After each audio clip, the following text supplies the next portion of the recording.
Next question. I believe that I may have diabetic gastroparesis, but nobody any closer than you seems to run RR interval tests for cardiac autonomic neuropathy. What more commonly available lab test would you recommend instead, even if it is more expensive? Well, yes, it's true. I don't know of any physician routinely doing RR studies. It's the best test for predicting gastroparesis. It's a measure of damage to the vagus nerve.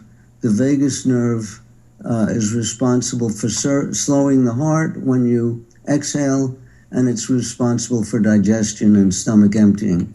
So if you're not slowing the heart adequately when you exhale, we also know that your digestion has probably been affected. And we can put numbers on this with the RR interval study. The most common study recommended by the medical profession is the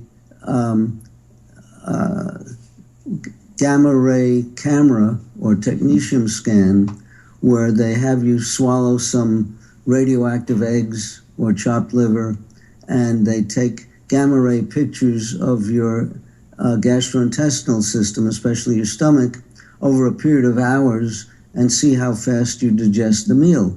The trouble is that the hallmark of gastroparesis is its unpredictability. You don't know when you're going to be emptying your stomach. Today you might empty it rapidly. Tomorrow you might take 12 hours to empty your stomach. So you go for a technetium scan, and you go today, you'll show normal. But if you went tomorrow, it wouldn't be normal. I found after doing these on patients that we had to do 4 studies in order to get one abnormal on most patients. If you have extreme gastroparesis with nausea and vomiting, we might get it on the first study. Now, what alternates are there? Well,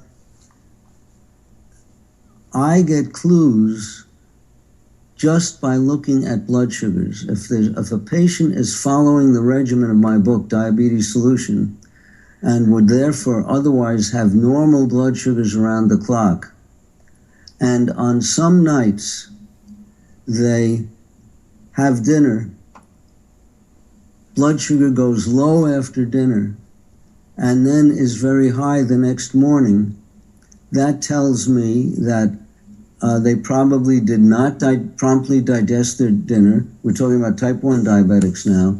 Took insulin for the meal, intended to cover the dinner, but the dinner didn't get digested, and blood sugar went way down, had to take glucose to bring the sugar back up to normal, and then overnight the stomach emptied, and the dinner finally raised the blood sugar, but there was no rapid-acting insulin left to cover it. So just by looking at blood sugars, you can draw likely conclusions about gastroparesis. And this is reiterated if you get variability. One night you get low, then high, and then the next night with the same meal, you get level after dinner and level overnight. That tells me that you emptied and was covered by the rapid-acting insulin you took for the dinner. So things worked nicely that night, and then another night they go low, then high again. These are all clues to gastroparesis.